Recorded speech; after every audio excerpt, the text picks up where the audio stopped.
حضرت مولانا جلال الدین رومی رحمۃ اللہ تعالی علیہ فرماتے ہیں ایک دن آسمان نے زمین سے پوچھا، اے زمین ایک بات تو بتا، تو اتنی خاموش کیوں رہتی ہے؟ تم ہر وقت چپ کیوں رہتی ہو؟ جوانوں، آج کا بیان بڑا ہی خاص ہونے والا ہے۔ آج کی گفتگو بڑی ہی دلچسپ ہونے والی ہے۔ کہتے ہیں ایک دن کھلے آسمان نے زمین سے پوچھا، اے زمین تم اتنی چپ کیوں رہتی ہو؟ تم ہر وقت خاموش کیوں رہتی ہو؟ مجھے دیکھو، بارش کے دنوں میں کس طرح گرجتا ہوں، کس طرح آوازیں دیتا ہوں، تیرے اوپر رہنے والے لوگوں کو خوف میں ڈال دیتا ہوں، اس طرح گرجتا ہوں کہ تیرے اوپر رہنے والے لوگوں کو خوف میں ڈال دیتا ہوں۔ ایک تو ہے جو ازل سے چپ ہے، چپ تھی، چپ ہے اور چپ رہے گی، اور ابھی تک بھی چپ ہے۔ اور بتا تو صحیح تیری خاموشی کی وجہ کیا ہے؟ بتا تو صحیح تیرے چپ ہونے کی وجہ کیا ہے؟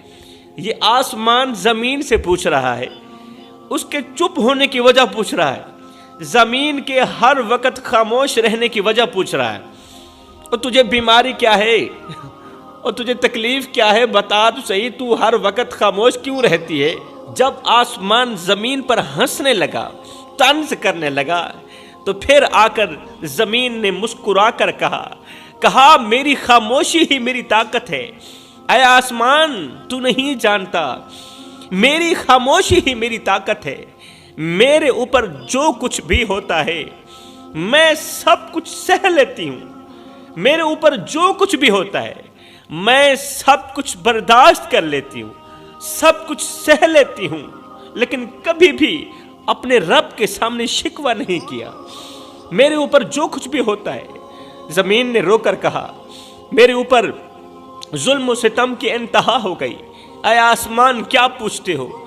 میں خاموش ہوں، چپ ہوں، میری خاموشی کا لوگ ناجائز فائدہ اٹھاتے ہیں، میرے اوپر بسنے والے لوگ میری خاموشی کا ناجائز فائدہ اٹھاتے ہیں۔ زمین نے رو کر کہا، اے آسمان میرے اوپر ظلم و ستم کی انتہا ہو گئی، ظالم جب بھی میرے اوپر قدم رکھتا ہے تو میں تھر تھر کانپتی ہوں، لیکن میں نے کبھی اللہ کے حضور شکوہ نہیں کیا۔ حرام کھانے والا جب میرے سینے پر چلتا ہے تو کوئی مجھ سے پوچھے کہ میرے اوپر کیا گزرتی ہے، لیکن پھر بھی میں خاموش رہتی ہوں۔ وہ لوگ جو جھوٹ بول کر اپنے حق سے زیادہ زمینیں مارتے ہیں، حاصل کرتے ہیں، جب میرے اوپر اپنا بوجھ ڈالتے ہیں نا تو میں گھٹن محسوس تو کرتی ہوں، لیکن کبھی آواز نہیں اٹھاتی، اللہ کے حضور شکوہ نہیں کرتی۔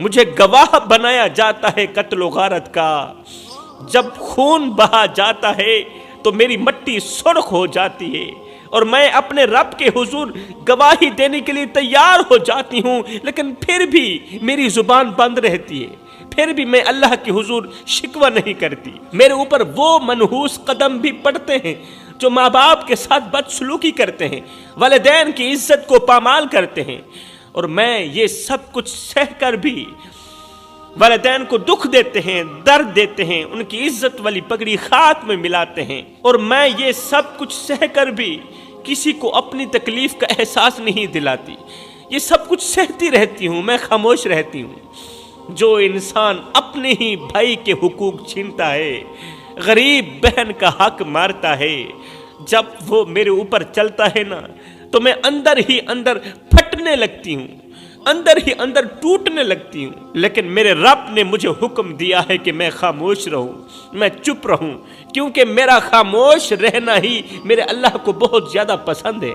جب زنا کرنے والا میرے اوپر قدم رکھتا ہے نا تو میرا چیخنے کو دل کرتا ہے، لیکن میرے اندر کا ہر زخم مجھے پکار کر کہتا ہے کہ انتظار کرو، چیخو مت، انتظار کرو، ایک دن اللہ کا عدل ان سب کو ضرور بے نقاب کرے گا، اللہ کا عدل ان سب کو ضرور جھوٹا کرے گا، تمہارا حق دے گا۔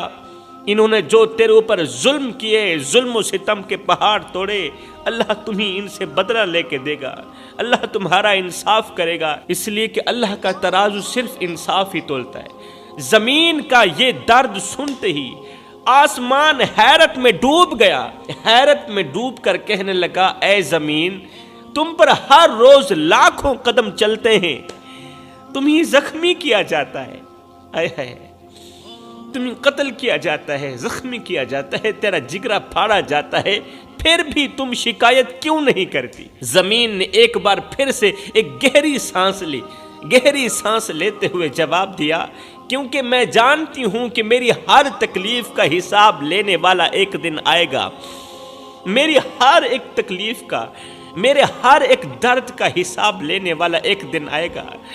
میری خاموشی ہی میرے لیے اچھی ہے اے آسمان، کیونکہ یہ میرے رب کا حکم ہے کہ میں خاموش رہوں۔ اللہ اکبر، میرے رب کا حکم ہے کہ میں خاموش رہوں۔ لیکن اے آسمان، کیا تم نے کبھی سوچا ہے کہ تم اتنے بلند ہو؟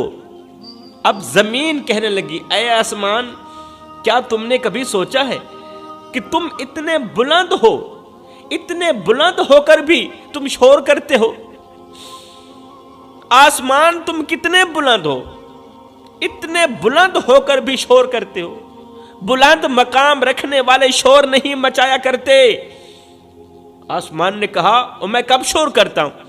میں تو شور نہیں کرتا۔ زمین بولی جب طوفان آتے ہیں، جب بادل گرجتے ہیں، جب بجلی کڑکتی ہے تو تم شور مچانے لگ جاتے ہو۔ آسمان کے شور کی آپ لوگوں نے آواز سنی ہوگی۔ تو زمین نے کہا تم شور مچانے لگ جاتے ہو۔ اے آسمان، تم بلند ہو کر بھی کمزور ہو، اس لیے تو شور مچانے لگ جاتے ہو، چیخنے لگ جاتے ہو۔ تم بلند ہو کر بھی کمزور ہو اور میں نیچے ہو کر بھی مضبوط ہوں، کیونکہ میں نے صبر کو اپنا زیور بنایا ہوا ہے، میں نے اللہ کی رضا کو اپنا زیور بنایا ہوا ہے۔ اللہ اکبر۔ دونوں کا یہ مکالمہ، بات چیت ابھی جاری ہی تھی کہ ساتھ میں ہی کھڑا ایک پرانا درخت بول اٹھا۔ ساتھ میں ایک پرانا درخت کھڑا تھا۔ دونوں کا مکالمہ ابھی جاری ہے، دونوں کی لڑائی ابھی جاری ہے۔ ساتھ میں ہی ایک درخت کھڑا تھا۔ درخت ہنس کر بولا تم دونوں اپنی اپنی حالت زار پر بات کر رہے ہو، لیکن جانتے ہو اصلی حقیقت کیا ہے؟ تم اپنا رونا تو رو رہے ہو، لیکن اصلی بات جانتے ہو؟ اصلی حقیقت جانتے ہو؟ اگر نہیں جانتے تو آؤ میں تمہیں بتاتا ہوں کہ اصلی سچ کیا ہے، اصلی حقیقت کیا ہے۔ کہنے لگا سکون نہ زمین میں ہے، سکون نہ آسمان میں ہے۔ اب درخت نے ان دونوں کو جواب دیا، کہنے لگا سکون نہ زمین میں ہے، سکون نہ آسمان میں ہے، بلکہ سکون اس بندے کے اندر ہے جس بندے نے خود کو اللہ کے سپرد کر رکھا ہے۔ سکون نہ زمین میں ہے، سکون نہ آسمان میں ہے، سکون تو صرف اس بندے کے اندر ہے جس نے خود کو اپنے اللہ کے سپرد کر دیا ہے، جس نے خود کو اپنے اللہ کے حوالے کر دیا ہے۔ مطلب آسمان بھی اتنا بڑا قیمتی نہیں ہے، قیمتی چیز ہوتی تو اس کے اندر سکون نہ ہوتا۔ زمین بھی اتنی بڑی قیمتی چیز نہیں ہے اللہ کے سامنے، اگر زمین قیمتی ہوتی تو اس کے اوپر سکون نہ ہوتا۔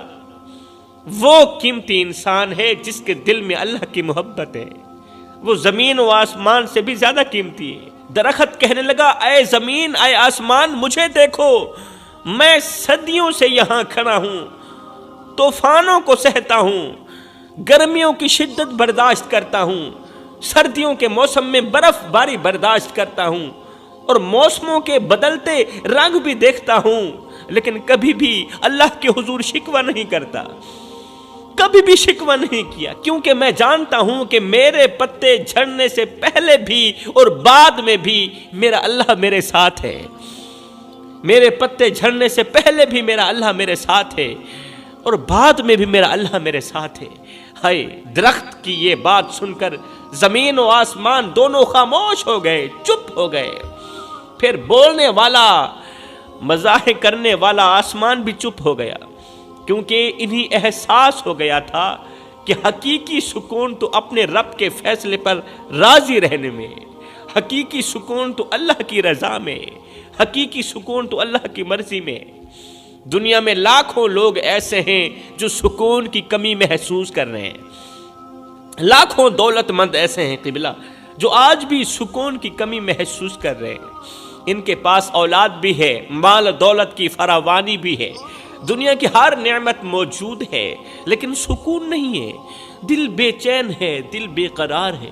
ان کے گھر سونے چاندی سے بھرے ہوئے ہیں، مگر دل خالی ہے، دل بے چین ہے۔ راتیں کروٹیں بدلنے میں گزر جاتی ہیں، نیند ان سے دور ہو گئی ہے۔ کروٹیں بدلتے ہوئے راتیں گزر جاتی ہیں، نیند نہیں آتی۔ گولی کھاتے ہیں پھر جا کر سوتے ہیں، کیونکہ مال محنت سے حاصل ہو سکتا ہے، لیکن سکون صرف اللہ کی رحمت سے ہی ملتا ہے۔ دن رات کی محنت سے مال تو مل جاتا ہے، لیکن جو سکون ہے وہ اللہ کی رحمت سے ہی ملتا ہے۔ اللہ اکبر! انہوں نے دن رات محنت کی، دولت جمع کی، اپنے خوابوں کو حقیقت بنایا، اپنے سپنوں کو پورا کیا، لیکن اللہ کو راضی کرنے کے لیے ایک سجدہ بھی نہ کیا۔ انہوں نے خوب پیسہ کمایا، خوب دولت اکٹھی کی، خوب عیاشی ماری، اپنے خوابوں کو حقیقت بنایا، لیکن اللہ کو راضی کرنے کے لیے ایک سجدہ بھی نہ کیا، ایک نماز بھی نہ پڑھی۔ وہ مال کے پیچھے دوڑتے رہے، وہ دنیا کے پیچھے دوڑتے رہے، مگر بھول گئے کہ سکون تو اللہ کی یاد سے آتا ہے۔ اللہ اکبر! سکون اللہ کی یاد سے ملتا ہے، اللہ کے ذکر کے اندر سکون ہے۔ یہ جو بے سکون لوگ ہیں نا، یہ جو بے سکون لوگ ہیں جن کو سکون کی گھڑی نصیب نہیں ہے، یہ وہ لوگ ہیں جو دنیا کے ہر دروازے پر جھک گئے، جو دنیا کی ہر چوکھٹ پر جھک گئے، مگر اللہ کے در پر جھکنے کا وقت نہ نکال سکے۔ وہ سمجھتے ہیں کہ مال ان کے مسائل کا حل ہے۔ یہ بے سکون لوگ سمجھ بیٹھے ہیں کہ دولت ان کے مسائل کا حل ہے، مگر انہیں یہ علم نہیں کہ پیسوں سے دنیا کی ہر چیز خریدی جا سکتی ہے، مگر سکون نہیں خریدا جا سکتا۔ سکون صرف اللہ کی رضا کو پانے سے ہی حاصل ہوتا ہے۔ ایک امیر شخص تھا جس کے پاس بے شمار دولت تھی، اس کے پاس دنیا کے سب سے خوبصورت گھر، مہنگی گاڑیاں اور عیاشیوں کے لیے بہت کچھ تھا اس کے پاس، لیکن رات کو جب وہ امیر سوتا تو اسے نیند نہیں آتی تھی۔ جب وہ لیٹتا تھا نا، سونے لگتا تو اسے نیند نہیں آتی تھی، اس کا دل بے سکون رہتا تھا، دل گھبراتا اور وہ خود کو اکیلا محسوس کرتا۔ ایک دن اس امیر نے ایک فقیر کو دیکھا جو ایک پرانے کپڑوں میں لپٹا ہوا اللہ کا ذکر کر رہا تھا، اور اس کے چہرے پر سکون کی روشنی جھلک رہی تھی، اطمینان کی روشنی جھلک رہی تھی۔ اللہ اکبر! اس امیر شخص نے جا کر فقیر سے پوچھا، تمہارے پاس کچھ بھی نہیں، نہ کھانے کو ہے، نہ پینے کو ہے، اور نہ ہی پہننے کو ہے، پھر بھی تم اتنے خوش اور مطمئن کیوں ہو؟ فقیر مسکرایا اور کہا، بے سکون وہ ہوتا ہے جس کے پاس کچھ نہ ہو۔ الحمدللہ میرے پاس اللہ ہے۔ اللہ اللہ کہنے لگا، بے سکون وہ ہوتا ہے اور جس کے پاس کچھ نہ ہو۔ الحمدللہ میرے پاس اللہ ہے، اور جس کے پاس اللہ ہو پھر اسے دنیا کی کوئی بھی چیز بے سکون نہیں کر سکتی۔ جس کے پاس اللہ ہونا پھر اسے دنیا کی کوئی بھی چیز ہرا نہیں سکتی، اسے دنیا کی کوئی بھی چیز پریشان نہیں کر سکتی۔ سکون ایک انمول نعمت ہے میرے بھائیوں، جو صرف اللہ کی رضا سے ہی نصیب ہوتی ہے۔ اگر دل بے چین ہے تو یہ اللہ کی طرف سے ایک اشارہ ہے، اگر دل بے قرار ہے تو یہ اللہ کی طرف سے ایک اشارہ ہے کہ میری طرف پلٹ آؤ، میری طرف پلٹ آؤ، میری چوکھٹ پر آؤ، مجھے کیا گیا تمہارا ایک سجدہ تمہیں وہ سکون دے گا جو کائنات کی کوئی بھی دولت نہ دے سکے۔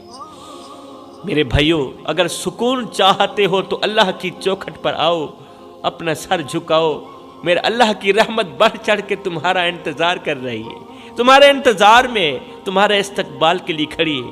میرا اللہ فرماتا ہے، اے میرے بندے، ایک بار تو میری چوکھٹ پہ آ کر تو دیکھ، ایک بار اپنا دامن پھیلا کر تو دیکھ، بخشش کی حد نہ کر دوں، مجھے رب العالمین بھی نہ کہنا۔